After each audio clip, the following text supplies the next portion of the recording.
Hey, welcome back. It's Sarah from Roadworthy. This week started off, I was feeling kind of slumpy, and I don't, I don't know. Based on what I ended up completing this week, I'm not so sure that it's really slumpy. I think last week I mentioned I had picked up and DNF'd a whole bunch of stuff. And just DNF'd like crazy. And so I decided to pick up Crampton Hodnet by the Pymster, or Pym. Who doesn't love a Pym? I love a Pym. This one, was interesting. This is her first novel. Sorry, I'm like clearing things out of the way here. This is her first novel, but it wasn't actually published until 1985. Sorry for the glare. I'll put it down. But it has all the hallmarks of the Pym we know and love.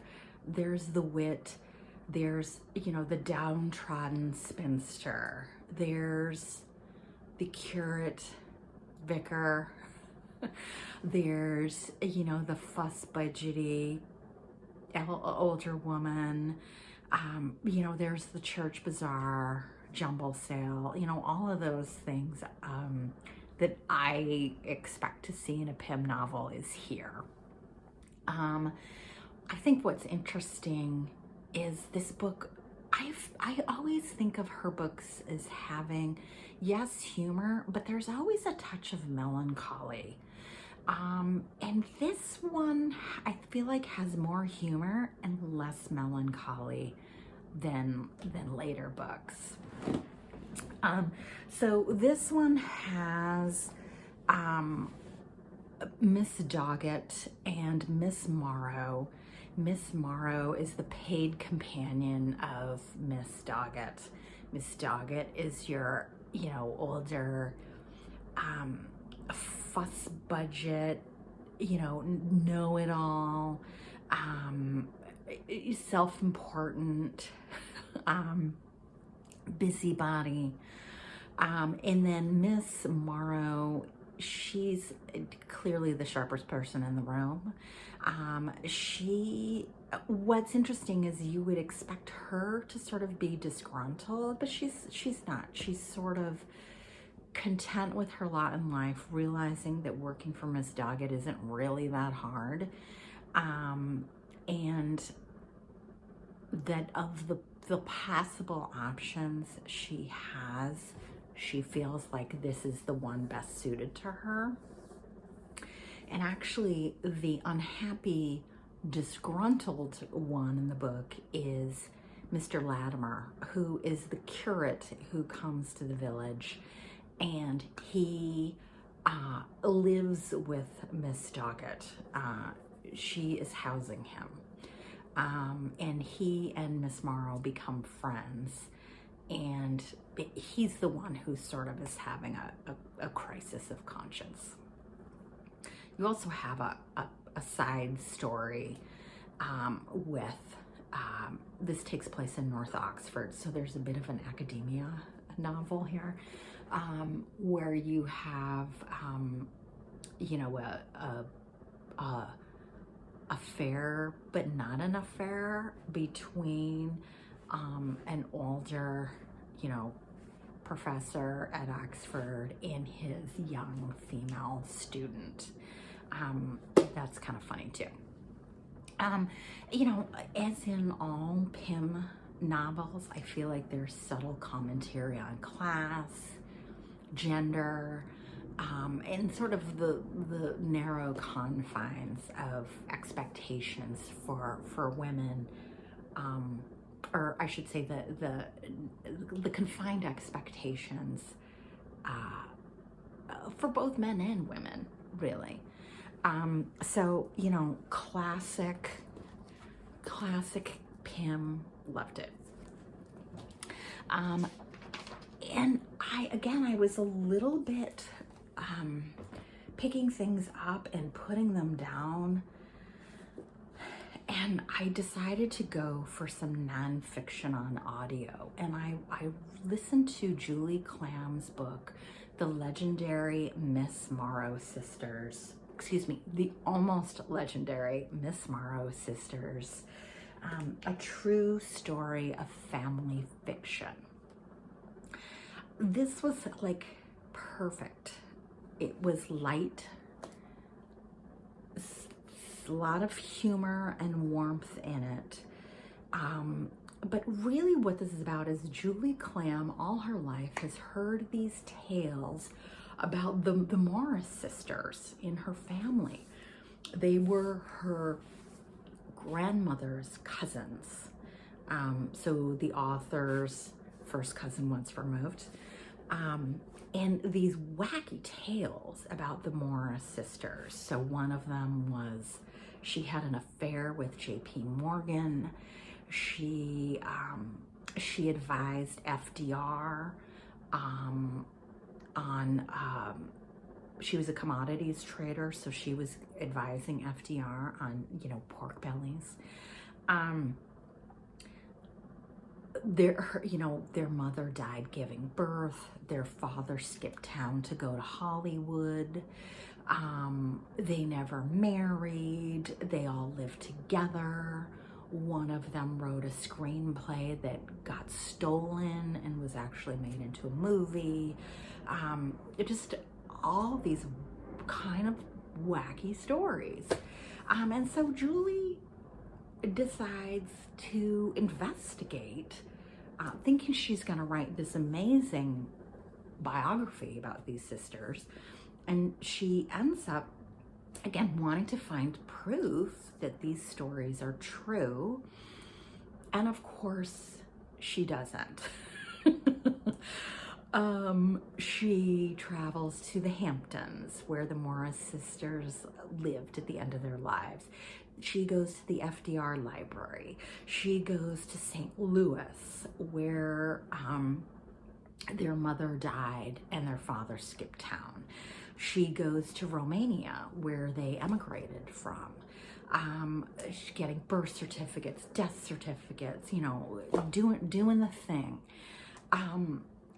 This, it was fun because she's very much an amateur genealogist. So it's a little bit like, well, what would I do if I was investigating my own family? Like, she's kind of bumbling along. And it's interesting, we all have stories like this in our family. We all have, these hints of scandal, great Aunt Betty was, a gangster's mall. And, we just all have these stories in our family. And she talks about how it's sort of pre-internet, you just sort of took these things at face value. You assumed your grandmother wouldn't lie to you. And, we all kind of want to believe these stories. They're a little bit what makes us who we are and brings some interest and color to our own lives. So, we're liable to believe when we hear, we were distant cousins with, Queen Victoria.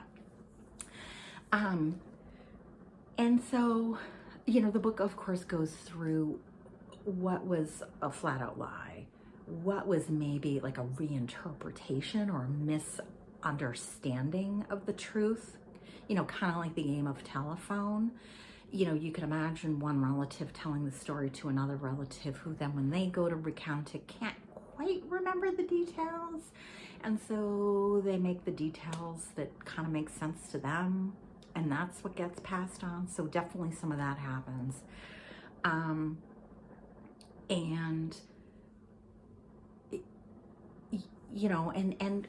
then she's able to verify what is actually true. And it's interesting, she starts to become kind of attached to the Morris sisters and starts to really sympathize with their circumstances and how they grew up and what happened to them and how they persevered and made a life for themselves here in the United States. And a lot of it was just very interesting, you know, to think about these immigrants coming, you know, and this is prior to social services of any kind, right? So, you know, what do poor Jewish immigrants do when they came to this country in the early 20th century, when there kind of wasn't a lot of support? So fun, entertaining, light, and, you know, it fit the bill. Then I picked up North Woods and listened to Daniel Mason's North Woods on audiobook. I'm not going to say a lot because there's so much buzz about this book, but I absolutely loved it. It tells the story of a house in the woods in Western Massachusetts. So it opens with a Puritan couple sort of escaping and going to establish this house in the woods, you know, away from their restrictive white culture. And then it follows the house and the surrounding woods over hundreds of years. You know, it's a storytelling, sort of reminiscent of Girl with a Pearl Earring. You know, you track the history of this painting through its owners over time. Same kind of deal. And I just loved how he very subtly conveys, you know, how the woods were being changed by, you know, at one point someone brings in sheep to graze in the area, agriculture in the area, what happens when Dutch elm disease comes, when the chestnut blight comes. And so some of it is how the forest actually changes because of disease, as well as you know, man sort of working the land differently over time. Yeah, there's also a point where sort of as the health of the forest declines, it's sort of like the health of the inhabitants of the house is also declining.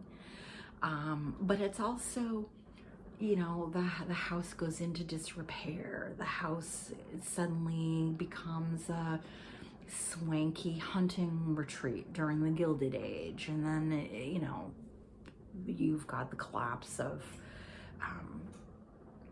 you know, the stock market, and, you know, and then the war years, and then you've got, you know, so it's interesting how the house gets remodeled and then falls into disrepair, and an addition is put on, and, you know, it's just delightful.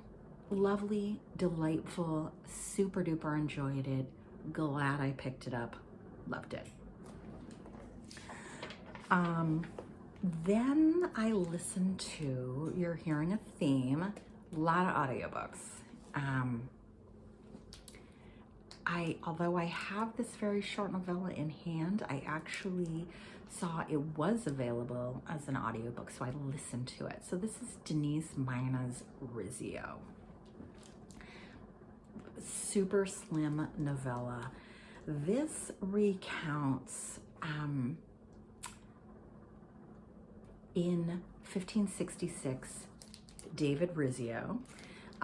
He was a friend and advisor to Mary, Queen of Scots, and he was murdered in 1566 by her husband, Lord Darnley, and a group of conspirators.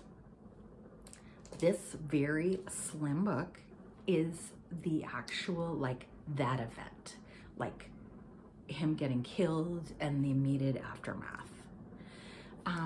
Denise Mina is a crime writer, and So interestingly that she, you know, she probably was attracted to the crime here of this. But, you know, this was fantastic in that super tense. It didn't feel historical. Her writing of it felt very contemporary. These events did feel very immediate. You could sort of feel the tension. And part of what she does so well is convey sort of the shifting sands of allegiances. So Lord Darnley, as the events are happening, realizes, you know, this guy who he thought was his partner in orchestrating this crime is kind of actually double-crossing him and using him for his own purposes. Same thing, people who Mary sort of thought were her buddies turn out to not be so, and she has sort of unexpected allies. So just interesting how Mina is able to really make that thinking of the characters feel very immediate. And again, this just was really surprisingly effective. So super slim, 120 pages. So I don't know, maybe shorty September. So I think if you're a historical fiction fan and a crime fan, you know, this might be definitely something to pick up. I was surprisingly gripped and impressed.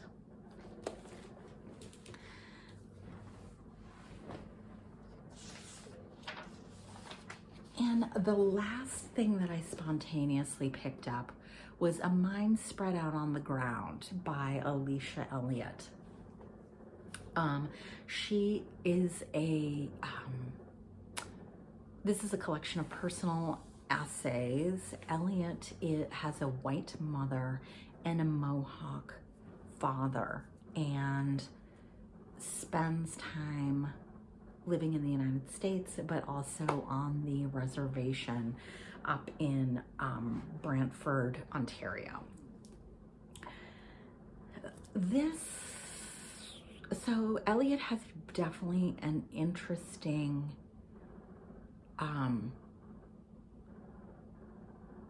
childhood. She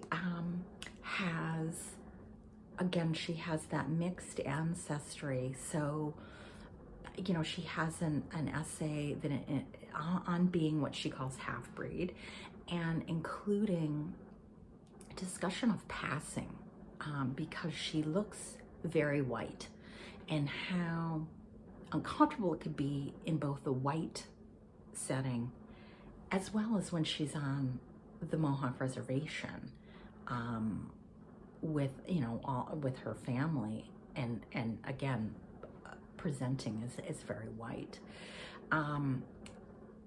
So there's some essays about indigeneity. Her mother also has, I think her mother's still alive, has bipolar disorder, and how that really impacted her childhood, her parents' relationship, you know,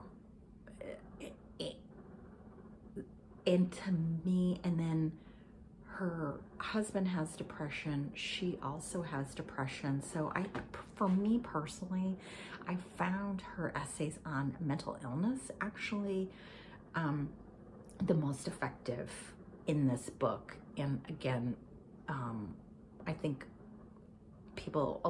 some people know that my son has some significant mental illness.